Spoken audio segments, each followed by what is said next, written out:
Good morning. Thanks for joining me again today for devotions. Our reading today is from Mark chapter 5, verses 21 through 24, and then again continuing from verse 35.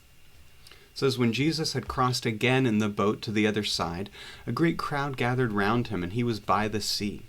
Then one of the leaders of the synagogue named Jairus came, and when he saw him, fell at his feet and begged him repeatedly, 'My little daughter is at the point of death.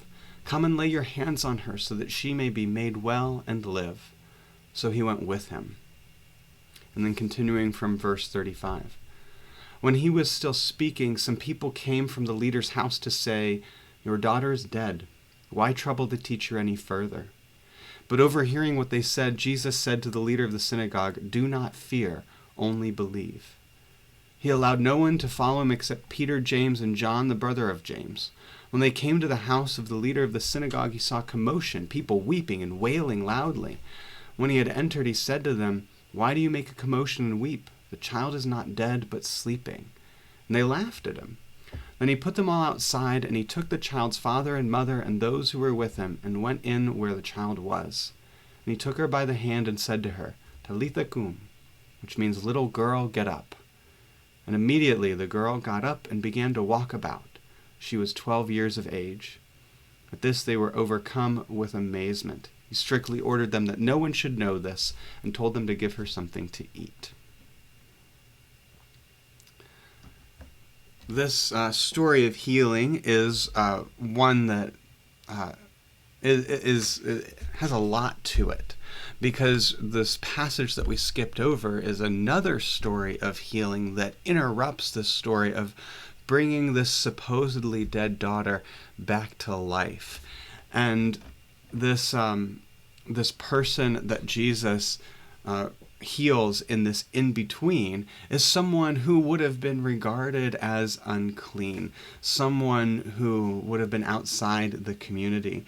And then in Mark's telling of this story, he's also healing someone who's very much inside of the community, the leader of the synagogue, Jairus.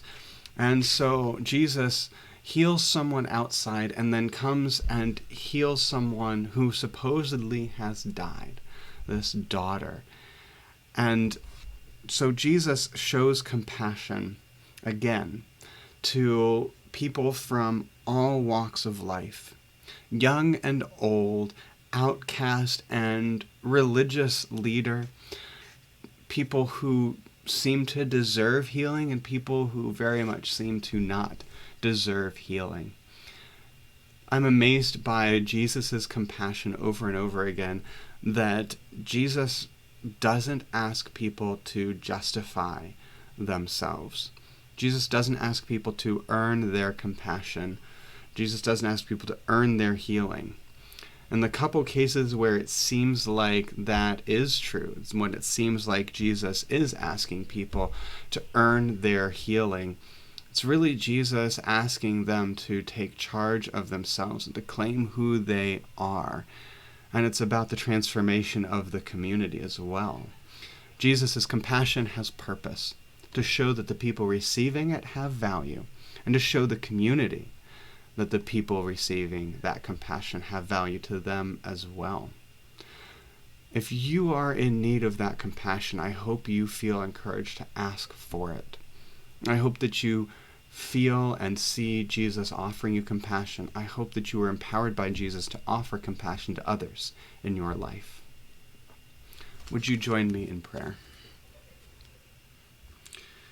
Creator God, you who have blessed the earth with fruitfulness, give us wisdom that we may manage the abundance you give responsibly for the sake of our entire neighborhood.